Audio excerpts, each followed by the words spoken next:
What's been the biggest challenge for Ilkay? Because you have had a dream career from so many fronts. Obviously, there are a lot of sacrifices behind that, whether it was injury, whether it was mentally, As a United fan, we're in so much pain because you guys play with so much syncing up. This energy that the whole team has to constantly go and keep winning is coming from Pep's mind and heart. Yes, we lost the last 4 games. He kind of enjoys to deal with the difficulties that we have right now and to turn it around. How is it scoring in the El Clásico? I remember growing up, I've never missed a Clásico, Probably the biggest game in football, Barca against Real Madrid. How do you improve a country's football according to you? In our country, the government has come in the way of footballers. India is a huge country. Biggest population in the world, isn't it? So you must have the talent, The fact that a world-class footballer is on an Indian podcast hopefully will create that shift. Hopefully me personally can contribute a little bit, to that. You're always welcome to start the Ilkay Gündoğan Academy. Do the memes reach you guys at all, or do you all stay away from social media? No, even we have a group on WhatsApp, of course. Are there any EA Sports FC conversations at all in the locker room? The young ones, I think, they speak about the stuff. I struggle with pride. I don't know how it feels, how to be proud of myself, it's not something that I have really in myself. I never watch them in the mirror and say wow, what you have done, unbelievable, I don't have that sensation of pride. I don't know why, I can... That's why you're Ilkay. Ilkay Gündoğan features in today's episode of the Ranveer Show. This one is for football fans from all over the world. We got deep into the psychology of football, the psychology of football management, and the psychology of a world-class athlete who's won almost everything that there is to win in the world of football. If you're a football fan, if you're a football nerd, you will enjoy this deeply psychological conversation. We got into the reality of being a modern-day footballer. But even if you don't watch too much football yourself, I think that this episode contains a lot of value, especially when it comes to thinking from a world-class perspective. If you're someone who chases greatness, you will find value in today's episode with someone who's been the captain of the German national football team and who's led his own club, Manchester City, into its most glorious years. It's Ilkay Gündoğan who features on today's special episode of the Ranveer Show.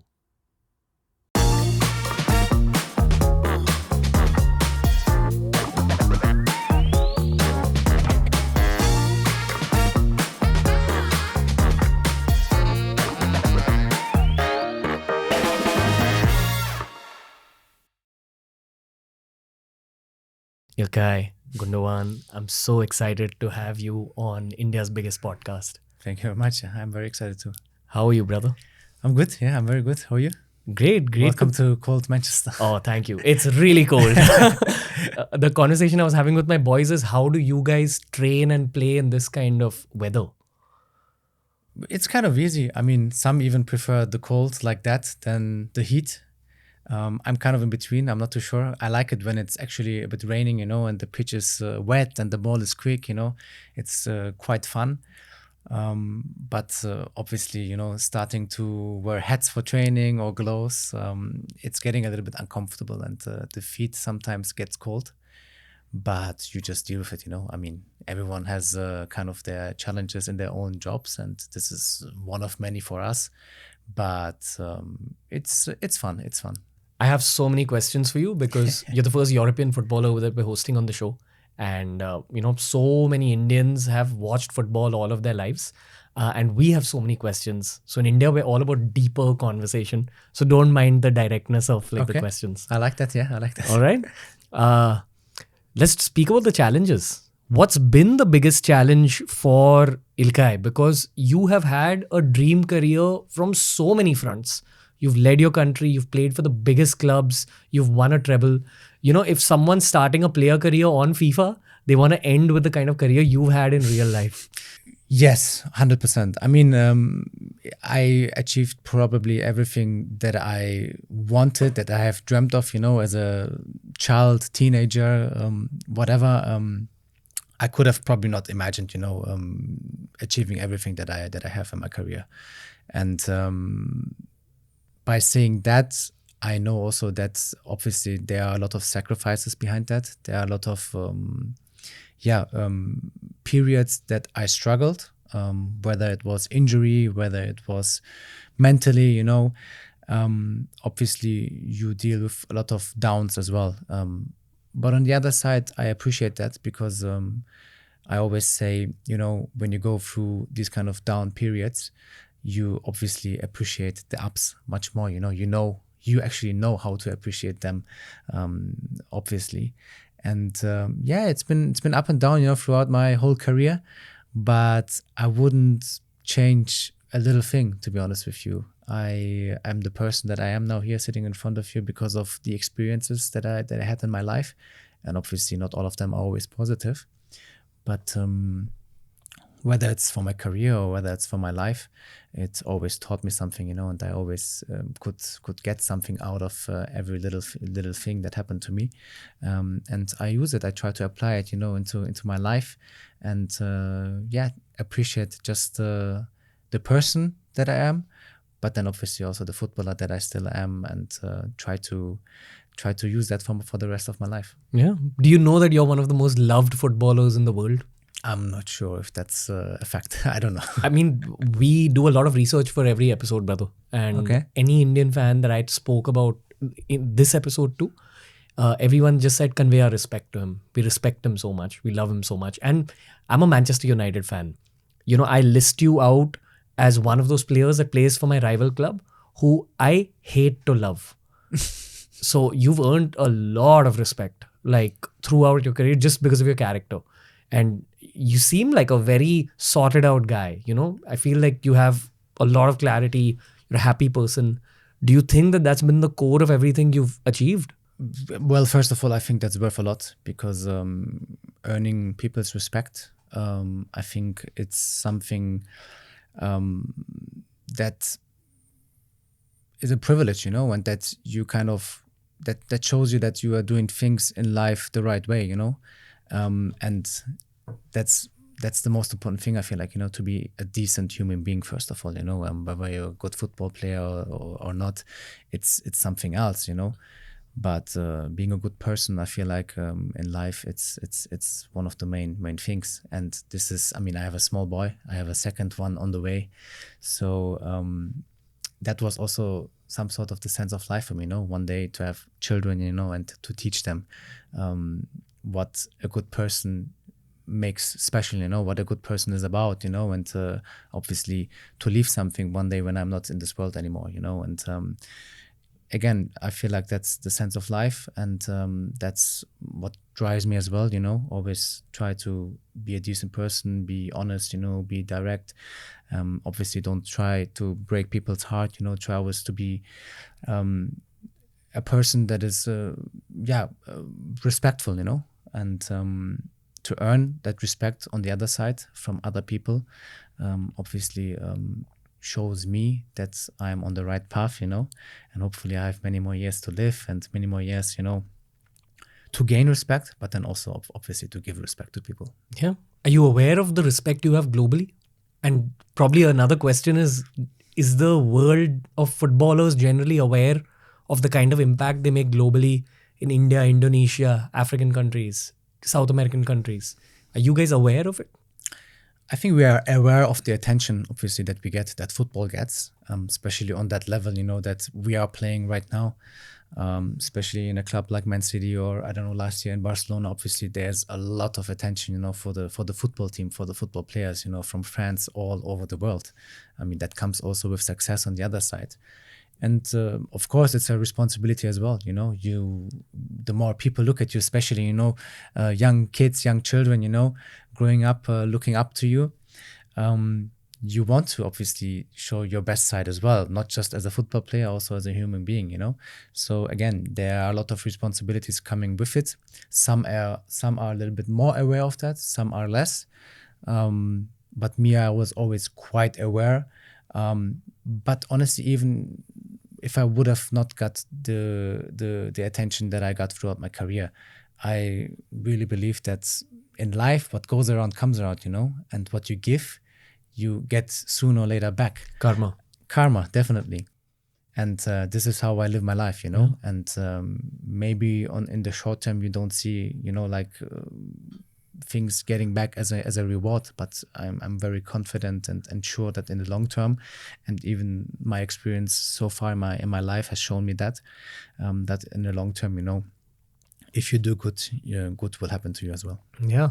I have to ask you a lot of football related questions. But first, for the Indian audience, I'm going to ask you some questions about India. Yeah, of course. What do you know about India? Well, not that much. I've never been, unfortunately. Never had the chance. Yeah, I would love to come. Never had the chance to visit, actually. But I know that's obviously a huge culture, you know, and a lot of things about food, spices, and I've been several times in the UAE, and I meet a lot of Indian people over there because of the distance. Also, it's very close, and the UAE has a lot of Indian people as well.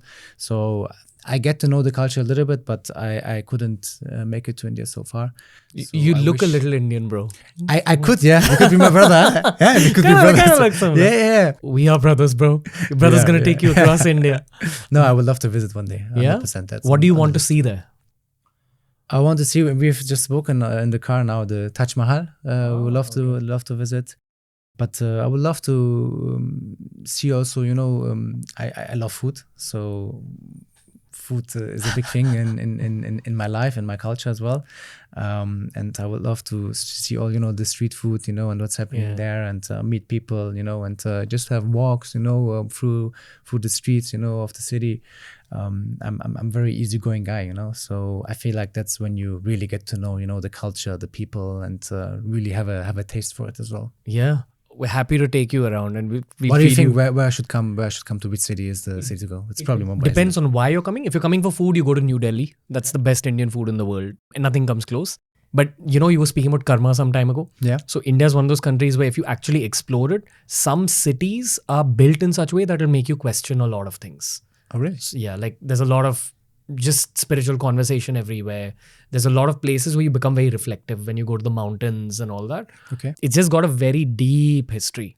So when you're there, you start questioning a lot of things. So it's one of those countries I feel you should come to either to enjoy the food and culture, or you come when you're at a crossroads, which is why Steve Jobs also spent time in India for a reason. Yeah. Yeah, but happy to welcome you there. Thank you much. Would love to. Yeah. One day I will come for sure. No, you're always welcome. There's a big Manchester City fan base now in India as well. Yeah, huge. So hopefully it's gonna grow even more. Huh? Yeah, there's also obviously a big Barcelona fan base since ages. So lots of Indians are waiting for you, Ilkay. Hopefully. What do you like eating in terms of Indian food? I like butter chicken is Indian, isn't it? I really like butter chicken and the naan bread. Yeah, exactly. Like it? I love it. Yeah, I love it. I mean, I never had it. I never visited India, so never had it there. But I had it in Dubai, also just recently. And I really like the sauce, you know, and dipping the naan, you know, into the sauce. That's something. Wow, that's really good. Comfort food for you? My comfort food. Yeah.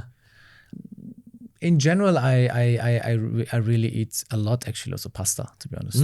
Like, my wife was born in Italy, so she has really the Italian culture. And when she does food at home, she obviously, like 99% of the time, does pasta, and she does it really well, actually.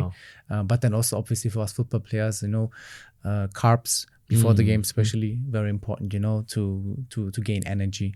So can you take us through that? Actually, one full day of eating for a footballer on match day. On match day, I would even go before match day, to be honest, because nutritionists they love to tell us to start, you know, like eating well, and trying to eat a lot of carbs also before match day, even because sometimes we play already at 12:30, you know, which is actually a very tricky time, you know, playing around lunchtime, because you wake up and you only have one meal, you know, before the game. And normally the meal before the game, they want you to eat like pasta or rice, potatoes, you know. But then to have that for breakfast at 9 a.m., it's not that easy, to be honest with you. You can thank all the Asian audiences for whom the TV timings were adjusted. Yes, but me in general, to be honest with you, and that's a bit unusual, I think, as well. And the nutritionists, they wouldn't recommend that. But me, I feel very comfortable actually don't eating much before the match. So like the pre-match meal, I would majority of the time I would only have a coffee and then like a piece of banana bread, or I don't know, lemon cake or something like that. So nothing too heavy, because I don't know why, but I like to feel light, and I don't like to feel blown up, before the game. I just feel like instead of giving me the energy, it's taking the energy away a little bit from me, which probably in nutritional aspect doesn't make much sense, and scientifically is maybe not really recommended. But I don't know. It's just me personally, I feel like, and I've dealt with it in the last few years in a very good way, actually. And me, I prefer to eat my main carbs the evening before the game, So that would be quite a big bowl of pasta with I like pesto, a little bit chicken, as well. How big a bowl? Like so much? Not so much. I mean, I cannot eat that much actually, but a very good portion, I would say. Yeah. Gotcha. And like how much chicken? How much chicken? Like one chicken breast. Probably one chicken breast. Yeah, maybe a little bit more. I do really love chicken. I do really love chicken. Any other protein?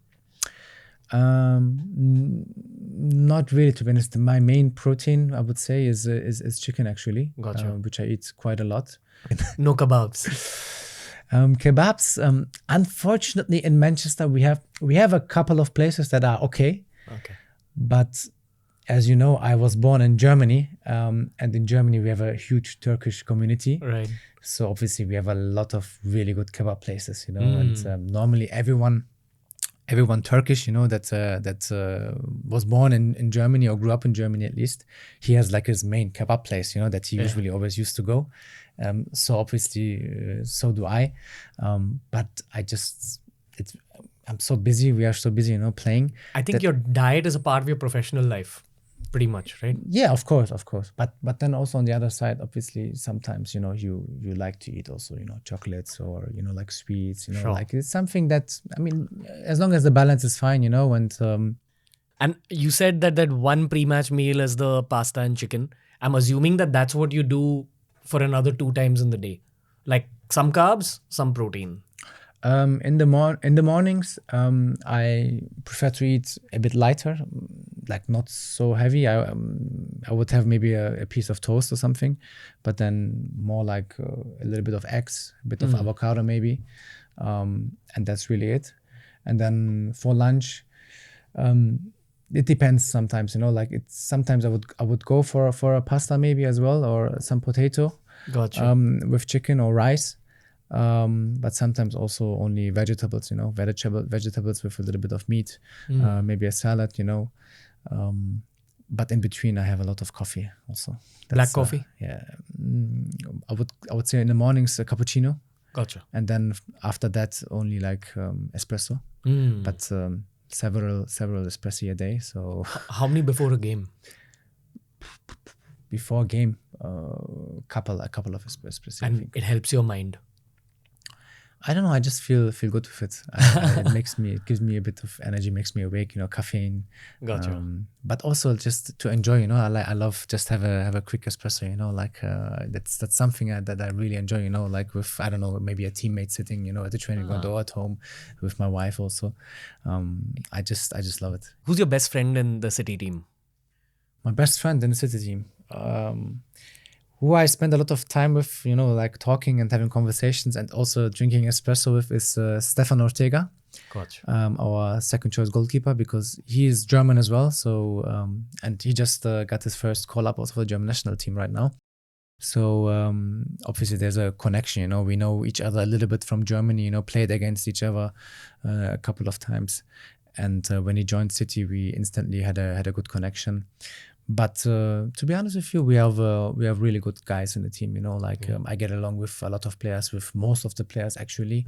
You know how it is, because of the age. And I'm now 34 years old. Obviously, the ones that are similar to my age, like Kyle Walker, like Kevin De Bruyne, or John Stones.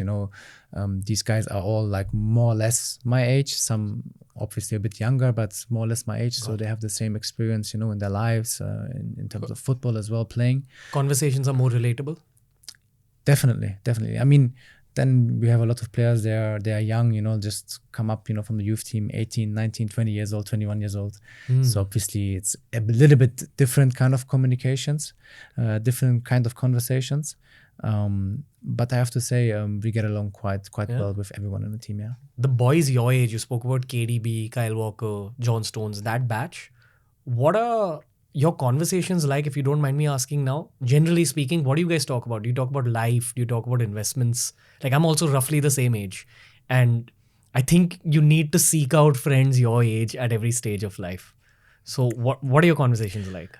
Well, a lot about family, about private life, to be honest, because a lot of us now we have kids, so obviously we talk a lot about kids as well. Fatherhood? Fatherhood, yeah, but then also just obviously also difficulties, of having a child, and they ask for advice, and obviously I have an almost 2-year-old son now at home, so I'm a little bit experienced, but we have a lot of players that have already children that are 6, 7, 8 years old.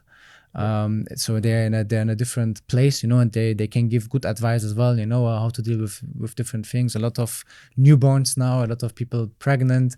So we feel like, the older guys now, obviously life has changed a little bit, and we know each other already for 7, 8, 9 years now, because when I've joined City, I think John came a year after me, Kevin was already there, Kyle came the year after me, so we know each other for a long time right now, It again, as a United fan, we're in so much pain because you guys play with so much syncing up. Like, you guys play with one consciousness. That's what it feels like. I introduced my girlfriend to football recently. Okay. And she struggles to watch United games, but she's always ready to watch a City game because you guys play as one group, and definitely familiarity is like an angle there. But it helps definitely, yeah. You guys know each other psychologically also really well, right? Yeah, that's what I'm assuming. 100%, yeah, 100%. I feel like, obviously it helps a lot that you know each other on a personal side for a long time. But what helps also a lot, obviously, is the tactics, and the message that the manager sends out to us. And also having worked with Pep now for 8 or 9 years right now, like he's also for a long time now in the club. So it's not like that we had 3 or 4 different managers, throughout our careers at Man City. So we have one manager, and he's there already for such a long time, and we know him perfect, he knows us in the most perfect way, and we know him, as well as it could be. So I feel like that helps a lot.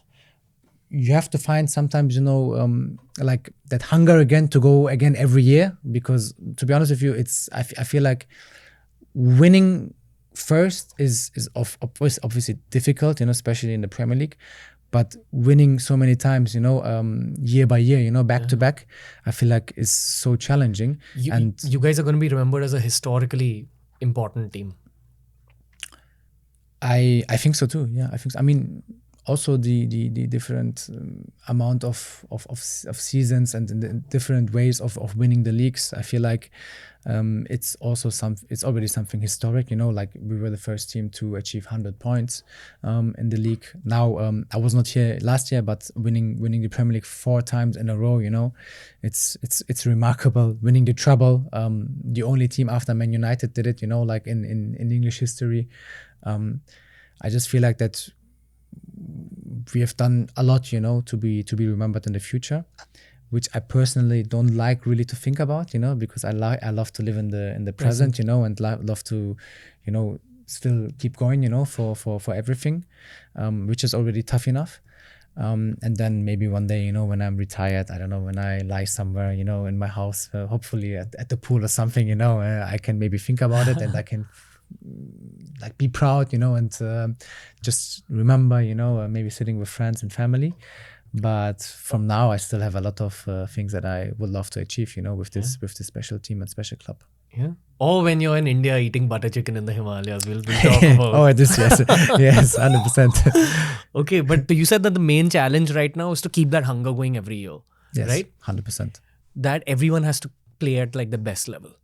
Yes. And that's something Pep's like thought through. And Pep doesn't care if at the end of the day, like the most experienced players on the pitch or a young guy just coming from the academy that is 17, 18, 19 years old, like if he feels like, okay, for the moment, for this game, I feel most confident and comfortable with the young player, he just goes for it, Then you find yourself maybe on the bench or whatever. So you need to also find for yourself, and there goes a lot of responsibility for each player individually. You need to find also your personal drive to go again, Obviously, he helps you, and the coaching staff, the people around the club, they help you a lot, they support you. But if it's not coming from yourself at one point, it's not that easy, to be honest with you. And honestly, I think you guys play beautiful football. I think so too. Right? I agree. And from a player's point of view, football that is enjoyable, because we are not just sitting around our own goal and trying to defend in our own box and just playing long balls and try to make something happen by luck or by coincidence. We have a plan, and we train for that. We have a target, and we want the ball. I mean, as a young child, when you grow up and when you love football, what do you want? You want to have the ball always on your feet, You sometimes to that extent that you don't even want to pass it to the teammate or whatever, you just want to dribble and you want to score by yourself. I mean, that's the most enjoyable thing also, at the end of the day, to have the ball, to keep it in your team. Don't allow the opponent to get the ball, So these are things that are until today still very important for him, and for his idea, for his style of play.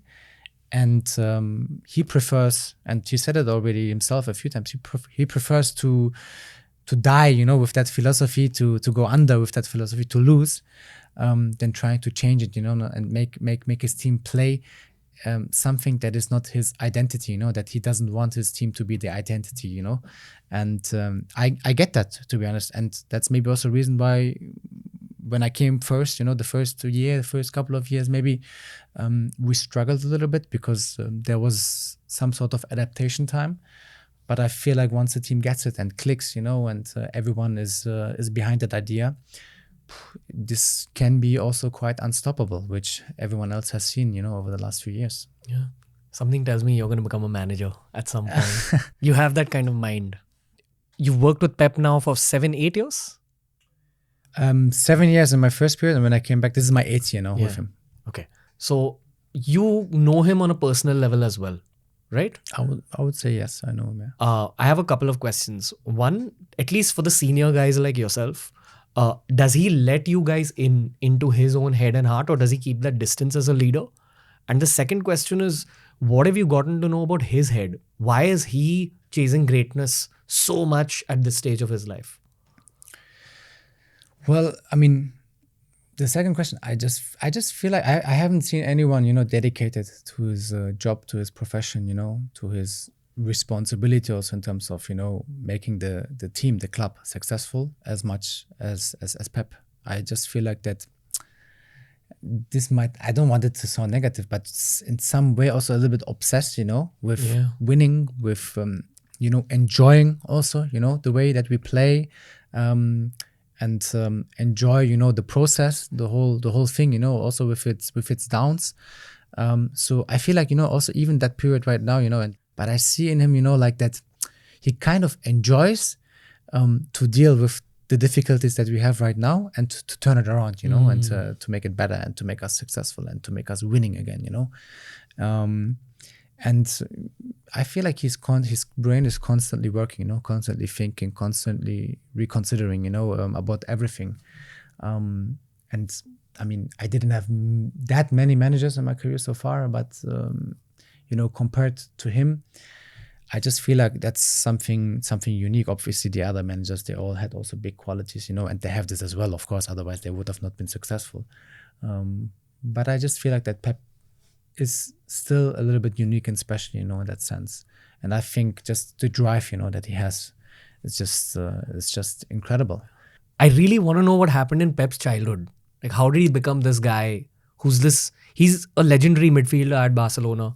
Then he still goes and gets this managerial career. So many players are not able to transition like that. Like legends of the game, not able to become good managers. Yeah. And he's become probably the greatest of all time. I really want to know why he's doing what he's doing and what happened in his childhood. I mean, if you listen to him, he mentions Cruyff a lot, during his time in Barcelona, and that he was his mentor, that he has learned everything from him. So obviously I don't really know what happened there, but I feel like Cruyff there's a big connection, you know, between him and him. I think he's going to be remembered in the same way 100 years from now. They're going to bracket the two together. I'm quite sure, yes. I mean, I just feel like he changed also a lot of aspects, you know, of the game. He invented a lot of things, I feel like, you know. And now you can question if it was originally from him or maybe someone else. I don't know, but if you connect a possession-based game, you know, and if you see how everyone now in the world, you know, world of football tries to play, you know, from the back with a possession, with inverted fullbacks or whatever, you know, a lot of things always go back to Pep, you know, and I think also in the future, you know, when he retires one day, or when we all will not be here one day anymore, I think there will be a big connection between him and that type of play. When you were at Barcelona, did you still see elements of his legacy present at Barcelona?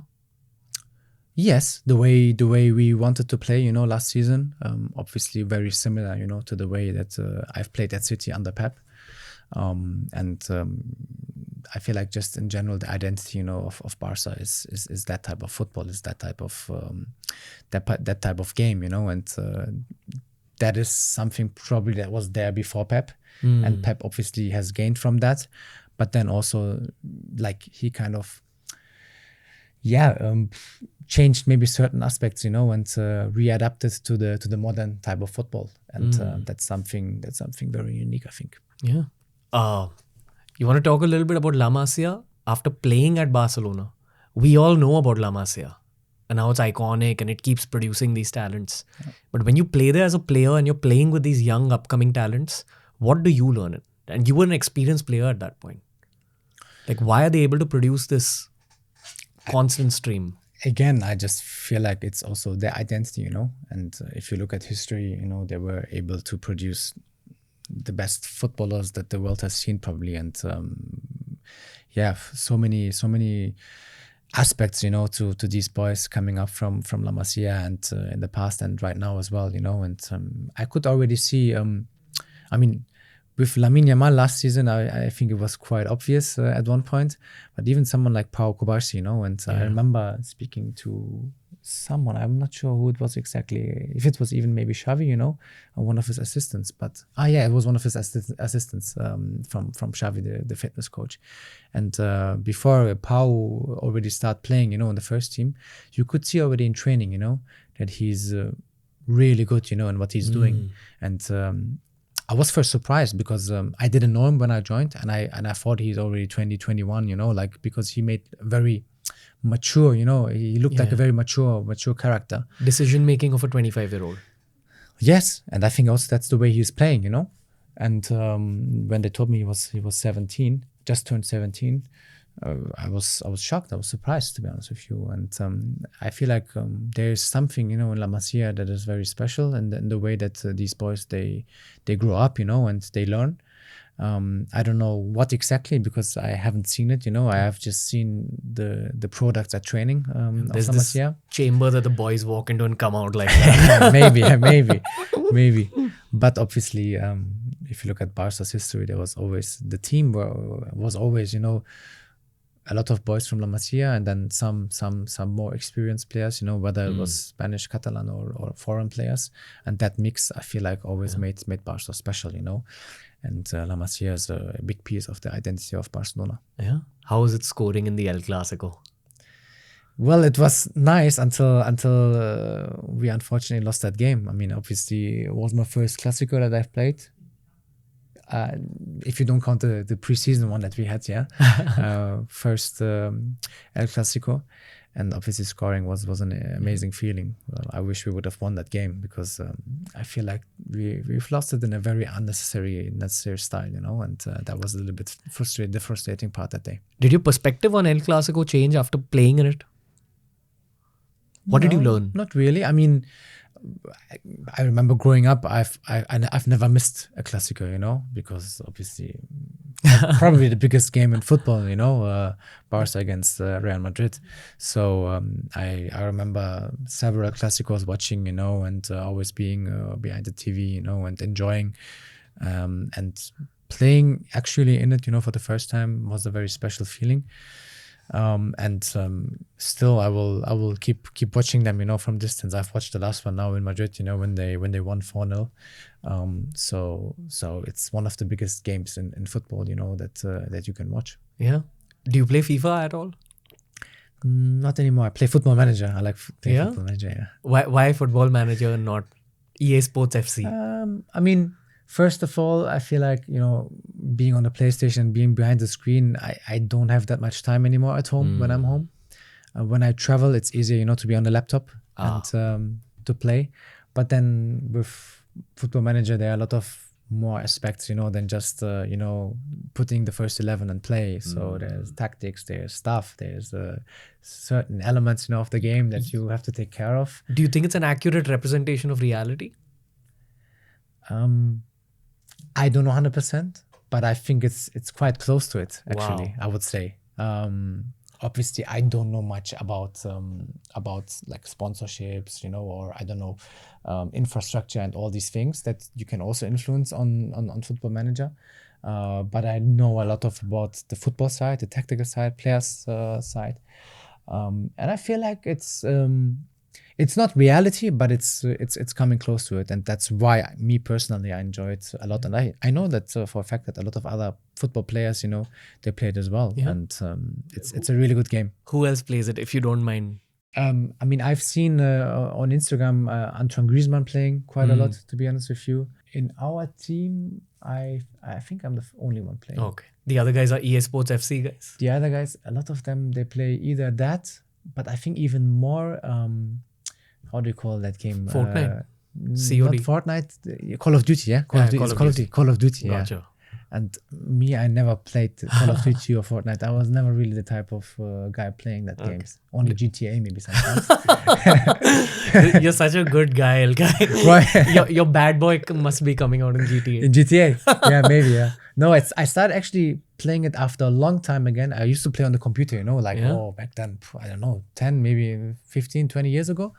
But then, when COVID hit and we had to stay all home, I didn't know what to do because I was not married back then. I didn't have my wife, so I was single. I was home, and I couldn't do anything. I couldn't go out, training, nothing, So at one point, my friends, they were playing GTA, online version. And they asked me, to try it, And I said, come on, let's try it, Like I downloaded it on the PlayStation. I started it, and actually it was really fun, playing online, with the mates and with the friends, So that was quite good, at least for that COVID phase for me. Are there any EA Sports FC conversations at all in the locker room? Like, do guys play FIFA, talk about it? The young ones, I think, yeah. Young ones the do? young ones they play. They speak about the stats, about their ratings, their ratings and everything. Yeah. I couldn't even tell you now my rating. I don't know. Yeah, I'm pretty sure you're like in that 85, 86 range at least. I have no idea. Back when you used to play, I'm sure there was an overlap between the time you played FIFA and the time your professional career was on. Yes. Like as amateurs who just play football in cages and, on turfs, when we're playing FIFA, EA Sports FC, if we're playing like manager mode, we buy, say, Gündoğan, and we put him in the center of the park. He really feels like how he looks on TV. And that's the enjoyment of playing FIFA for a lot of us. Yes. That if you want to learn about a player, say like Gyökeres or something, you'll buy him and then test him out in your manager mode to understand him better. But do you think that how the players feel on FIFA is actually how they are in real life? And this is from back when you used to play. I think the game evolved a lot, to be honest.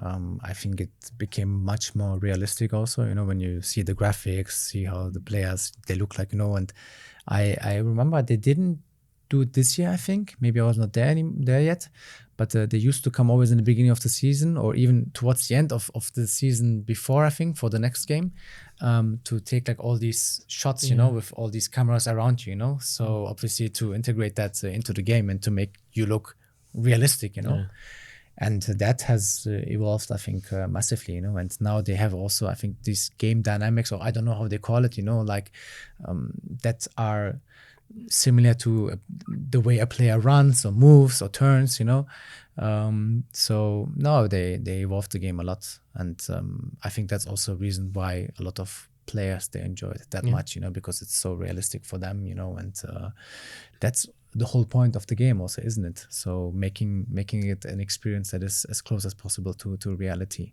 And that's why these games right now, they are just so good and so enjoyable also. Do all the City players choose Manchester City to play with usually?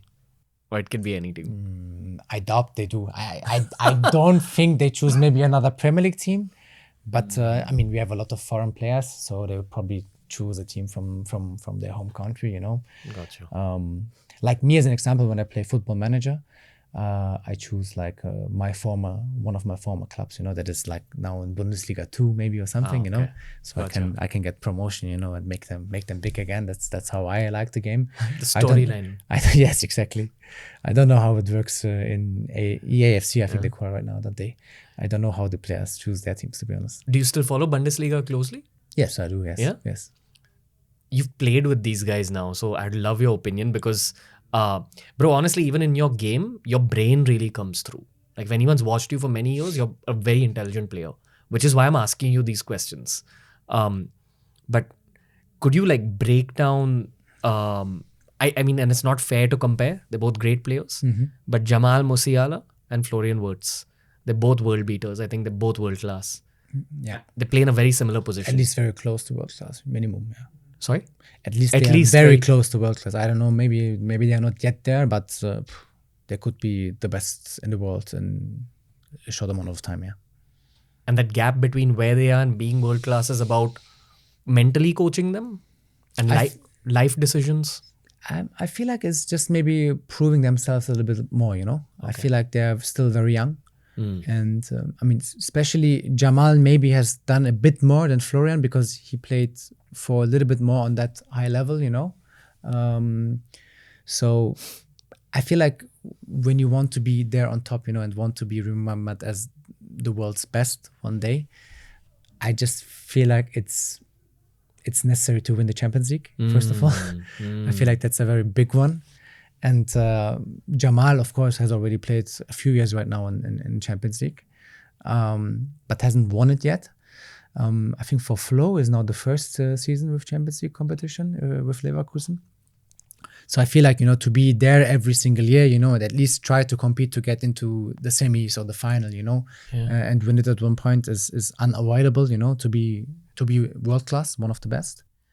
But of course they have the potential to do that, you know, like they have the quality. I played with them now for the last 1.5-2 years in the national team, and both of them, they probably have everything, you know, to be there, and they already prove it right now, you know, with their teams, with the national team, and both great guys and great characters. So I feel like they will be there at one point. What advice would you give young footballers in that kind of position who are noticed by the world now, and there's that last sprint to go towards becoming world class?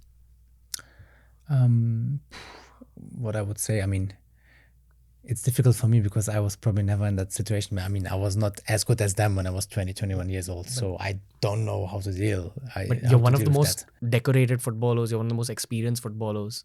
I mean, I can only always say what helped me, you know, in my career, and what made me successful, you know, what made me win. And that was always by trying to stay humble, first of all, you know, and try to put in the work, try to make the team priority. But I don't know if that's right to say when you want to, I don't know, maybe win the Ballon d'Or one day or whatever, you know. I don't know if you can make the team priority. I mean, Rodri maybe now was a good example that you can. But maybe he's also the only one, you know, for a long time right now. So there's a difference between, you know, having that kind of attention or getting the attention by winning as a team, you know, and then maybe getting focus, but then maybe also not getting the main focus because there's someone else who maybe attracts more people than you. So it's kind of different, you know. My aim was never to win a Ballon d'Or, or I don't know, to get that kind of, to go into that ceremony or to be in the top 3, top 10 or whatever, you know. My target always was to enjoy playing football, you know, with the teammates. I was always aware that football is not just about one person, it's about at least 11 on the pitch, but then also many others, you know, off the pitch. And I just enjoyed that togetherness, you know, that's helping each other, you know, support each other, you know, and making each other better. Like we said before, you know, with all the competition that we have at Man City, you know, just not thinking about I compete with this guy, so hopefully this guy will play bad, or I don't know, will be out of form or whatever. That's not really how it works, you know, how you become successful as a football team.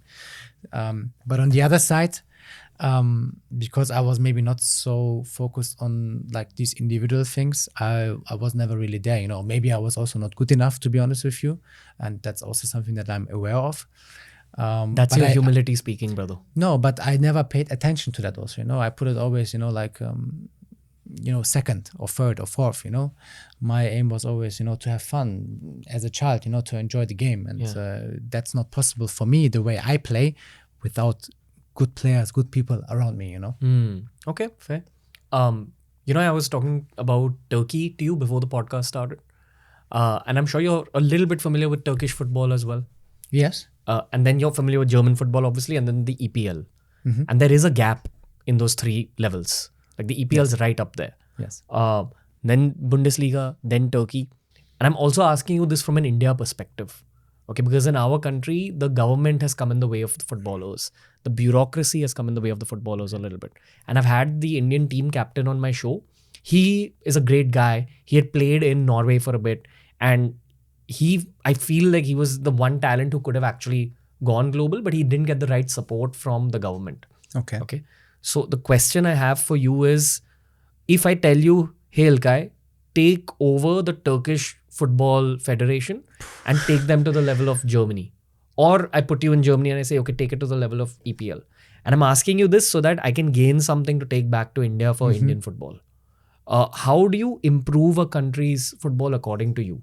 When you ask me the one thing that you would try to make better to get these kind of countries or the leagues, you know, to a certain level, I feel like it always starts with the youth development, the youth academies, you know. I feel like they need to be on a standard, you know. The education has to be there, because at the end of the day, this is what you have, you know. And I mean, India is a huge country. We have talent. Biggest population in the world, isn't bro. it?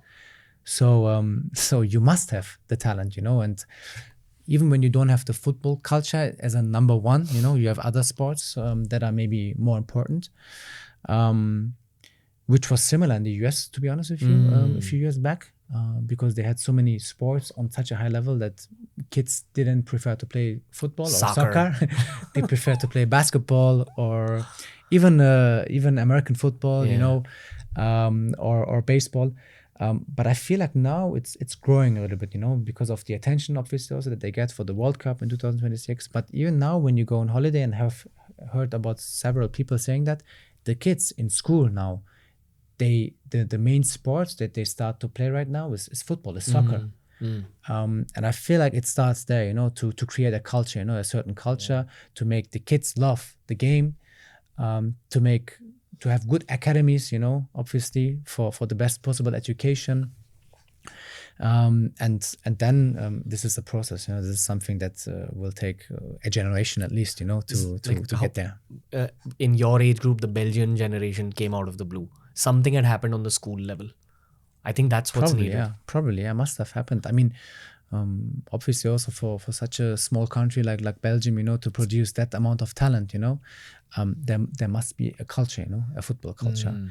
And that is something I feel like very important, you know, to have these kind of top players, you know, in the world of football. Have you ever asked KDB about this Belgian revolution that happened? Because actually, no, I didn't speak with him about it explicitly. Okay. But I know also, as an example, Kevin. He has his own football tournament. I think every summer, you know, in Belgium, that he organizes, you know, and the academy that he used to play in, and all the big football clubs, they bring their academies as well. They do a big tournament, you know, and this is something that obviously draws attention, you know, and also to the kids.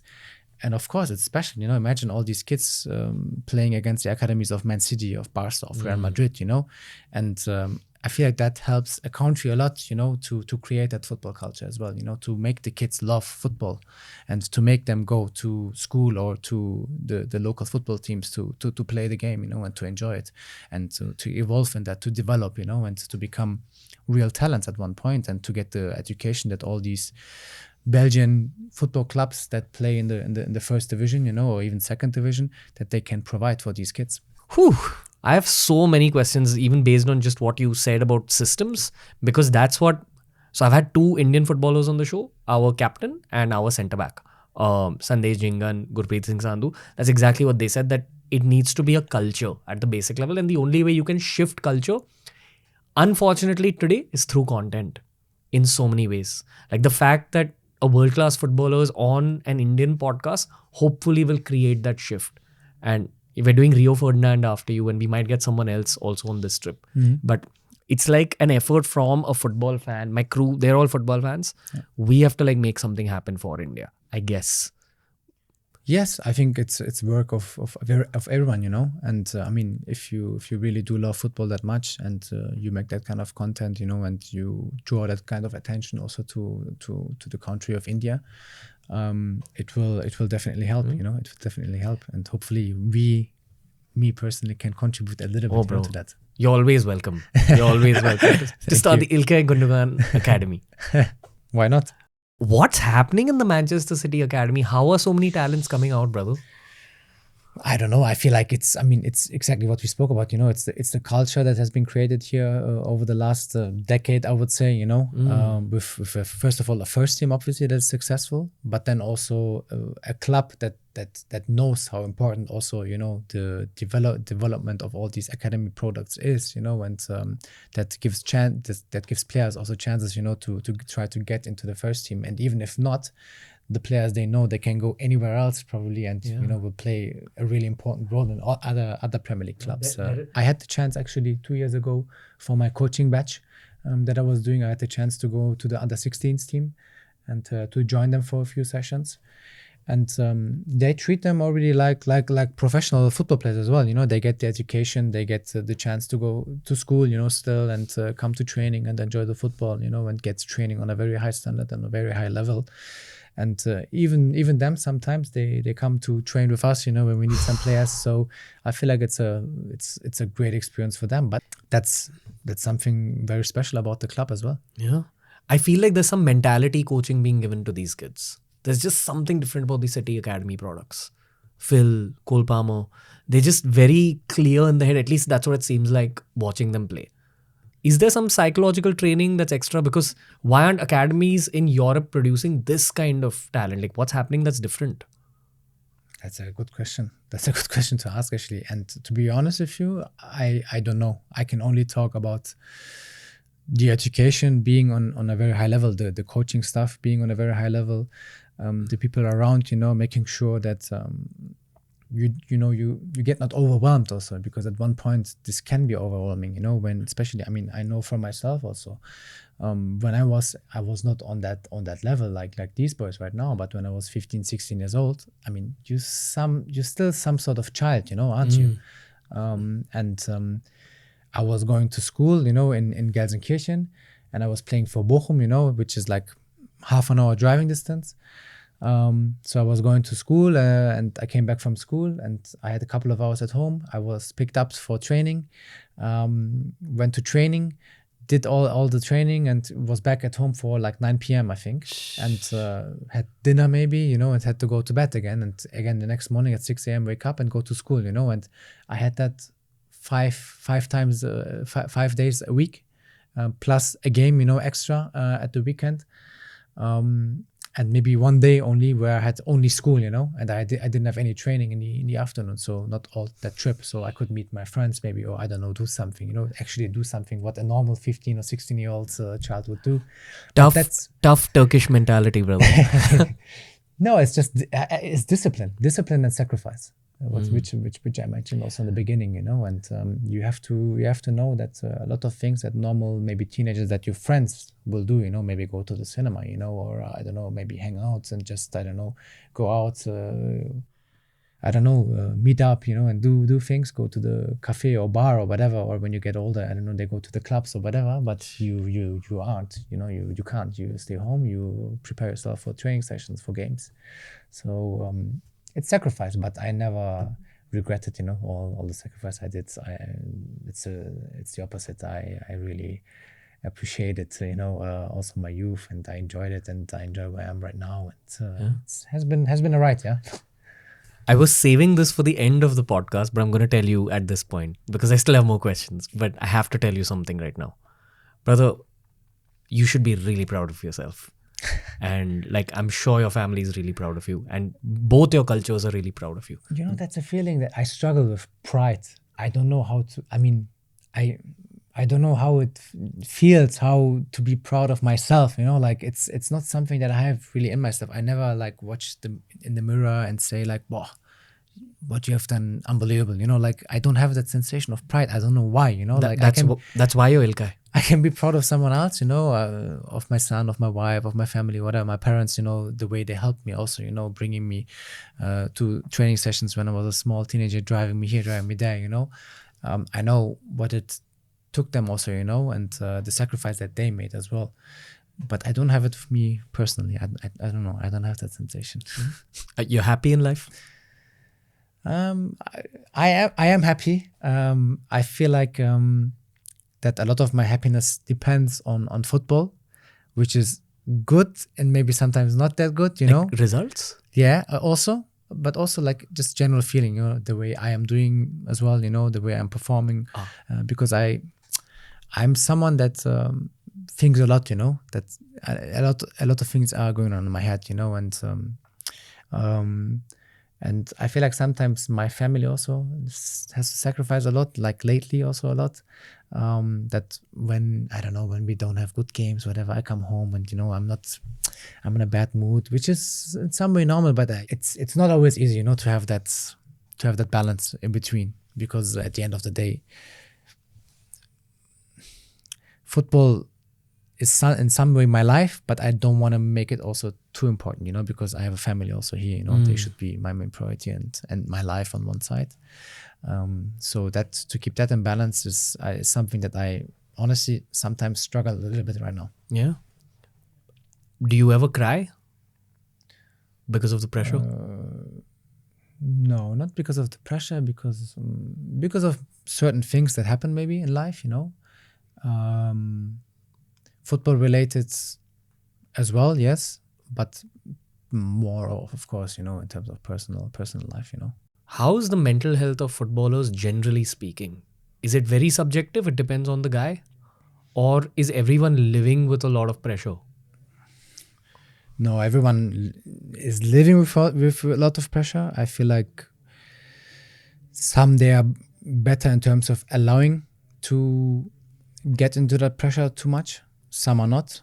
But I feel like it's also always phases, you know. There are, like with me personally, I have phases where, you know, when everything is going well, you never really think much. You know, you just go there, you do your thing, you do your training, you play your game, and I had that phases a lot, to be honest, at Man City, because we had a lot of periods, you know, in the seasons where everything was smooth, everything was going well, you know, and you feel full of confidence, you know, and you know, the next opponent, doesn't matter who comes, you know, you're gonna go out there, you're gonna do your thing, you know, and you're gonna win the game.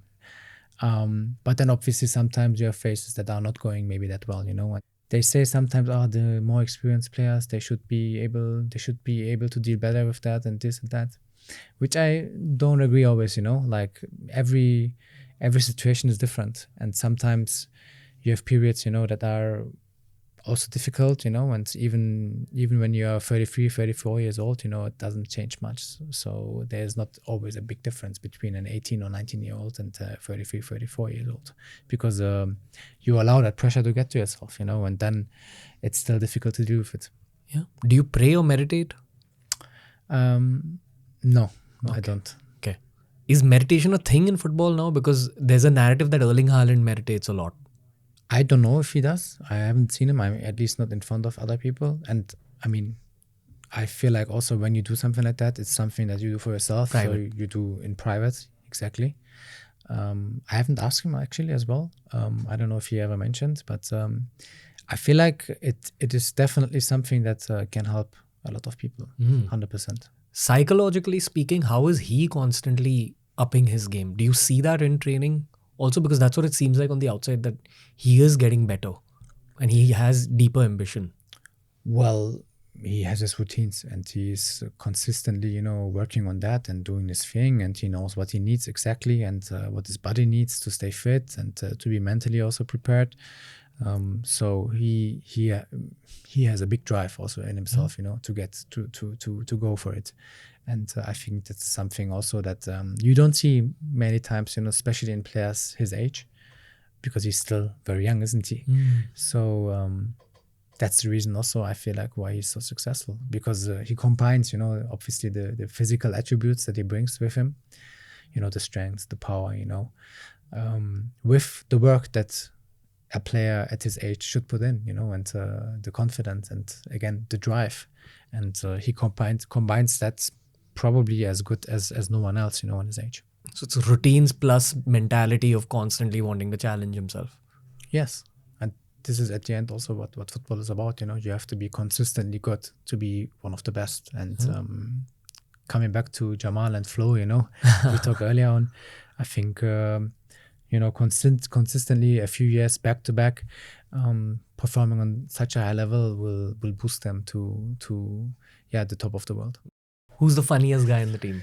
The funniest, for me personally, I feel like John Stones is very funny, especially in the combination also with Kyle Walker. Both of them, when they come together, they are quite funny. I think Bernardo is very funny. I mean, people like to make also a lot of fun of him, but he can give as well. Like he's not just taking the stick; he can also give. Like Jack Grealish is very funny. Jack Grealish likes to banter also. How the English say, he's very into it. So there's a lot of funny things going on in the team. What's the weirdest thing that's happened in the middle of a game? The weirdest in your whole career? Last season when I was at Barca, we had a Champions League game in Porto. And we were leading 1-0. Everything was good, everything was going well. We were playing quite decent, and second half, around 60 minutes, we started to suffer. And we were like, the opponent was so much better, and it felt like the opponent has like at least one player more on the pitch, and I was like, what is going on here, from suddenly it changed, and this was going on for like 10 minutes until I found out, like after that period that we suffered, was over, I found out that one player of our team has just left the pitch and went to the toilet. And they didn't replace him. Like the coaching staff waited to replace him, to do a substitution, because it was Lamine Yamal. And obviously he was last season very important for us. And they didn't know, like, when is he coming back? Should we take him off or should we put someone else in it? And they waited and waited and waited. And at one point when I found out, I was like, guys, what's going on? Like, we are playing one man less. Like, you don't want to substitute? And then at the end they had to, because he didn't come back anymore out of the dressing room. I don't know actually if people really, if the people found out what happened, that game. I don't think it became a big story, to be honest with you. No, probably had some beans the previous evening. But after the game, we were sitting in the dressing room, and I remember I was looking to Marc-André ter Stegen, and I was like, what the hell was going on? Like, first of all, he's just running out of the pitch. But then on top of that, they don't do a substitution. No one knows, like, when is he going to come back, And it was, we won the game. So afterwards, we could laugh about it. But I remember suffering, and I was like, how did that happen? How did the whole game change suddenly, where we were controlling the game and we just lost sight of it. And afterwards, it was clear why, because we played one less man for a short amount of time. But yeah, afterwards, and still now, it's actually a good story. Did Lamine talk about his previous day's food? Food? No, he didn't say anything, no. Okay. I don't know what happened, actually. I have no idea. I didn't ask also. After we won the game, I didn't want to know also anymore, so I just forgot it. How about when you broke through at Dortmund, I remember? That's when the world really started getting to know your name. At least that's when it reached all of us on that side of the world. First, I break through in that Dortmund season, where we won the double with Dortmund. I had a lot of difficulties the first 6 months to adapt, because I came from a small team, Nuremberg. We were fighting against relegation. We made it at the end, and we had actually a really good year, but then also I had a small injury, on my foot. And then that summer I moved to Dortmund. and I replaced Nuri Sahin, who left for Real Madrid. And I was kind of his replacement, and he was a big player for them the previous season, where they also won the league. So quite big footsteps for me to follow in. And I was not on it, the first 6 months. I doubt myself. I was like, maybe this is too big for me, maybe I'm not ready. And I was 20, 21 maybe. And I just felt like I'm not ready yet, And even though I played the first few games, and they were not that bad, but I needed time, It was a different football with Jürgen Klopp also, back then in Dortmund. He must have managed you very well on a personal level. He did actually. I mean, he was like that authority, as a father a little bit. So he could be uncomfortable, but he was always honest and always decent and humble, and always trying to protect you also. So when he felt like that I didn't have that comfort, and that confidence as well, he kind of took me out for a few games. He even put me on the stands, like not even in the squad for a couple of games, I think. And then started to reintroduce me again slowly, and back then Dortmund paid like 4.5 or 5 million for me, 5 million euros, which is good money, for a 20-year-old. So there was a little pressure, to be honest, that I also put on myself. But then when the winter camp, the preseason again started, I was full of motivation, I wanted to go again, I wanted to prove myself. I felt like stronger, and I get to know everyone a little bit better in the team, so I started to build good relations and connections with my teammates. And from January, February, March, I started to play at one point and played every game, and played also really good on a really high level. And that year we won the double, with Dortmund. Yeah. And that was really my breakthrough season, I would say, that 6 months, that was the period, where I felt, wow, like we are doing really well. I'm doing really well. And I started to feel like I'm now really a really good football player. But then with that period, of course, also you start to maybe go out a little bit more, you also go out with your teammates. I was living in the same building, like 2 other players, Who? Shinji Kagawa. Yeah, of and course. Ivan Perisic, Yeah. Who joined after as well, the season after. We started to spend a bit more time, go for restaurants, went even sometimes in like nightclubs and stuff, on the weekend after the games. And of course, there's always a danger, that you start to lose maybe a little bit the intention for the important things, and start to maybe enjoy yourself a little bit more than you should, especially as a professional athlete, But you had that conscience to like tell you, hey, focus on the football.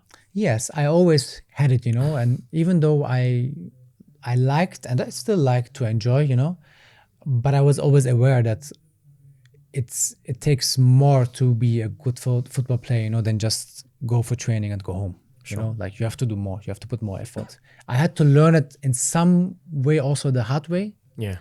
Because of injuries that I had in my career, and I had quite big injuries as well, But I've learned it, and I've learned how to deal with my body, how to deal mentally, also to be in the best possible shape that I can be. To just stay fit, for a long period, and try to play the best football that I can offer, And it's constantly work. It's even now still work, still the effort that you have to put in, you have to still do the things in the best possible way to maintain on that high level. I also feel you're one of the rare footballers who's been coached by the 2 best coaches of the last decade and a half. Probably of our generation, the 2 best coaches. You think I'm the only one that had Pep and Jürgen? I know that Thiago Alcantara. Right. He was in Liverpool also. He had Jürgen, and he was with Pep before. He retired now. I'm not sure if there's anyone still active. It's you and Thiago. Maybe, yeah. Okay. Could you give me 3 sentences that are a commonality between Pep and Klopp? I think that both are probably the best managers in modern football. Both are, believe it or not, really good guys that I had a really good connection also off the pitch with. And both are very passionate and driven about what they do. Mm. And I think that's also the secrets of their successes. Yeah. Passion and just being good guys. That's what's common between the two. Yeah. And it may not seem like sometimes, but I feel like both are very humble, very put a lot of importance also to their families, They know how important people are around themselves to help them, to achieve what they are achieving. Because I'm sure even they have mental health battles. No one speaks about managers' I mental think health.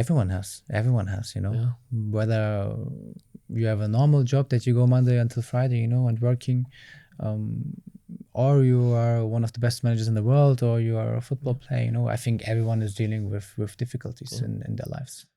What's the difference between Pep and Klopp? Both have their own way of winning. Both have their own way of success. I think Pep, in terms of tactics, in terms of paying attention on the details of the game themselves, are very important. Whereas maybe Jürgen, is someone that one of his main qualities, and something that I really appreciate also as a human being, is that the way he speaks, to his players, you feel instantly a connection. You feel like someone authentic, someone humble, but someone also who is able to motivate you to go out there and to sacrifice everything for him. To put fire into your heart. Yeah, For heavy metal football. like very emotional.